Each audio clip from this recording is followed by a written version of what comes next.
अगर general Faiz chief of army staff बन गया, जो कि बाजवा साहब चाहते हैं कि वो ना बने, लेकिन अगर जनरल फैज बन गए, आशीर्वाद रहा सबका और वो बन गए, तो फिर और लूटेंगे, उसके बाद बाहर चंपत हो जाएंगे, जैसे बाकी आर्मी चीफ और बाकी जनरल इनके बाहर रहते हैं।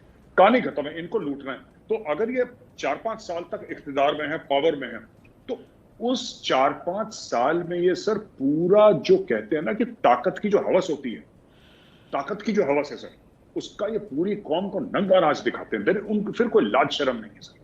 कोई ऐसा नहीं है कि यार हो सकता है कि ये ये हम शायद कुछ गलत काम कर रहे हैं, नहीं, हमारे पास लिमिटेड टाइम है।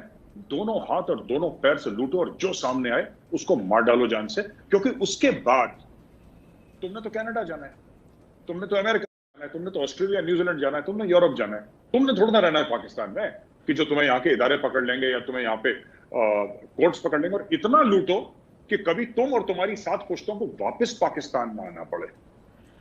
अब आपको क्या लगता है जनरल कियानी वापस आएंगे पाकिस्तान? हो सकता है घूमने के लिए आ जाएं, अगर उनका मूड जाए सर्दियों में कि जी मैंने शिकार करना है, हो सकता है कि शिकार करने के लिए आ जाएं, वो तीतर वीतर मारने के लिए पाकिस्तान में, हिरन मारने के लिए, लेकिन he live in Australia, he is a billionaire, dollar billionaire है, उसको क्या फर्क पड़ रहा है? तो सर ये that is why it happens in Pakistan like this.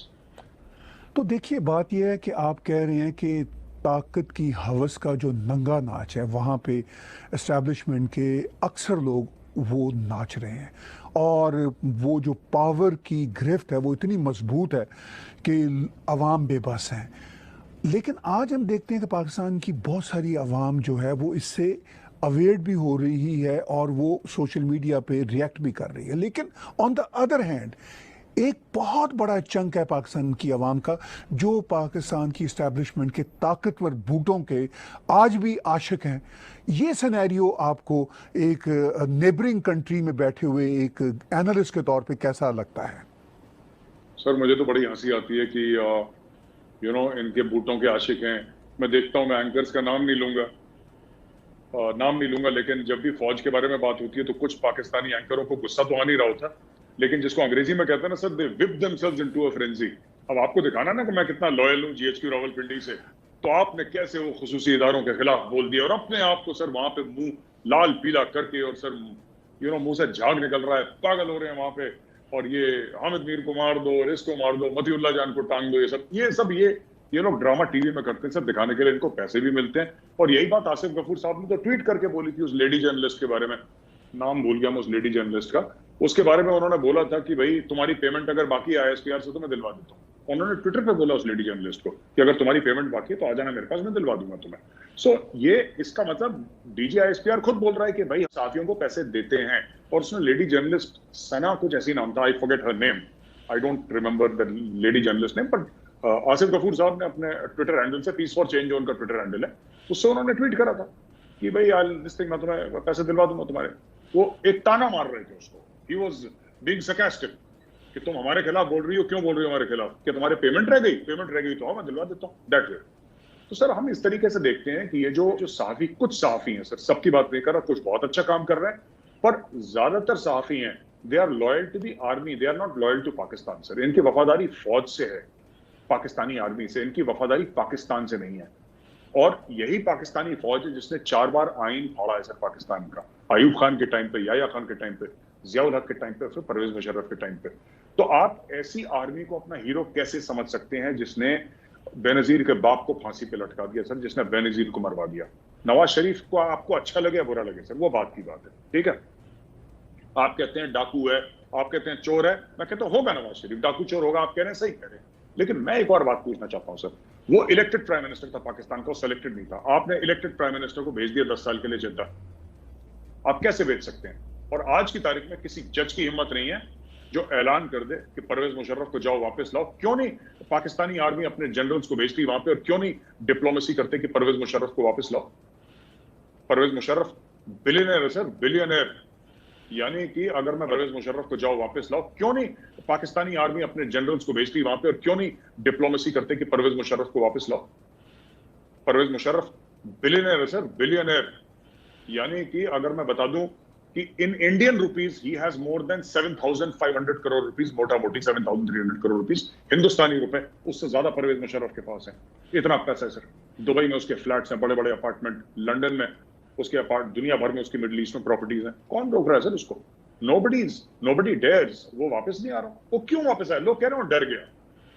वो कह रहे हैं डर गया लोग, परवेज मुशर्रफ इसलिए नहीं वापस आ रहा, डर गया। अरे डर क्या गया? अगर वो डरा नहीं डरा, वो अरबपति है, वो वापस क्यों आएगा? क्या लेने आएगा पाकिस्तान में? 70-75 साल का हो गया है। अब वो वजीर आजम, उसको पता है मैंने बन नहीं सकता। प्रेसिडेंट वो बन चुका है, उसकी पॉलिटिकल पार्टी ठुस हो गई है। अभी उसके पॉलिटिकल पार्टी का कुछ लेना देना नहीं है किसी से, राइट?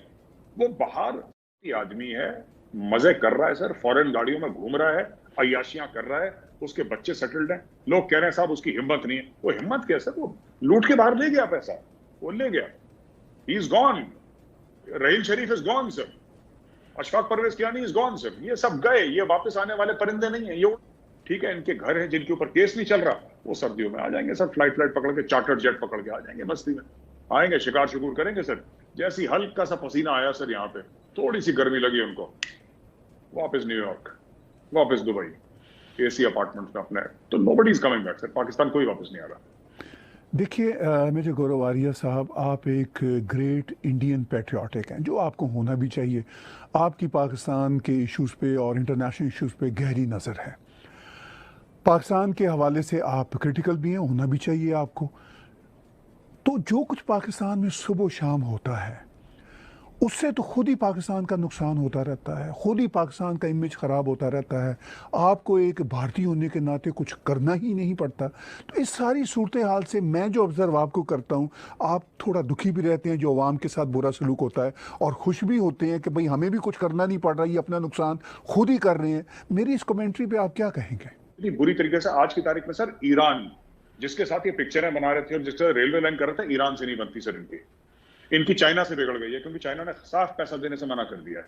ये कुछ भी बोले हमारा भाई है, ये कोई भाई नहीं इनका, ठीक है ना? इनकी अमेरिका से नहीं बन रही सर, अमेरिका इनको धमकियां दे रहा है। इनको अफगानिस्तान में तालिबान इनको धमकियां दे रहे हैं कि अगर तुमने अमेरिकन को भेज दिया हम तुम्हें ठोक देंगे। इनसे सऊदी अरेबिया वाले खुश नहीं है सर, इनसे कतर वाले खुश नहीं है, ठीक है, इनसे ओमान खुश नहीं है, इनसे पूरा यूएई खुश नहीं है। पाकिस्तान, और ऊपर से पाकिस्तान की बुरी किस्मत है कि पाकिस्तान को जो एक्सटर्नल अफेयर्स मिनिस्टर मिला है सर, वो पीर साहब जो है अपने, कुरैशी साहब की आदत है सर, कहीं कहीं पे हवाई फायर करते रहते हैं सर। वजीर हवाबाजी, टोटल वजीर हवाबाजी सर, कभी कुछ उन्होंने और बेड़ा गर्क कर दिया। अगर वो चुप रह जाए ना सर, अगर शाह महमूद कुरैशी साहब सिर्फ चुप रह जाएं, तो पाकिस्तान की डिप्लोमेसी का बहुत भला हो जाए सर। अगर वो बोलें कि ठीक, मैं हिंदी में हम लोग कहते हैं वर्ड है सर, मौन व्रत।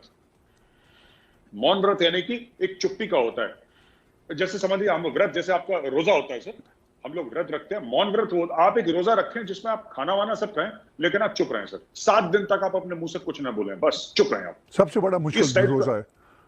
हाँ, अगर आप चुप रहें सर, तो इसमें बेस्ट पाकिस्तान के लिए होगा कि शेख रशीद नंबर 1, दूसरे पीर साहब अपने कुरैशी साहब वो, और दूसरी चौधरी फवाद।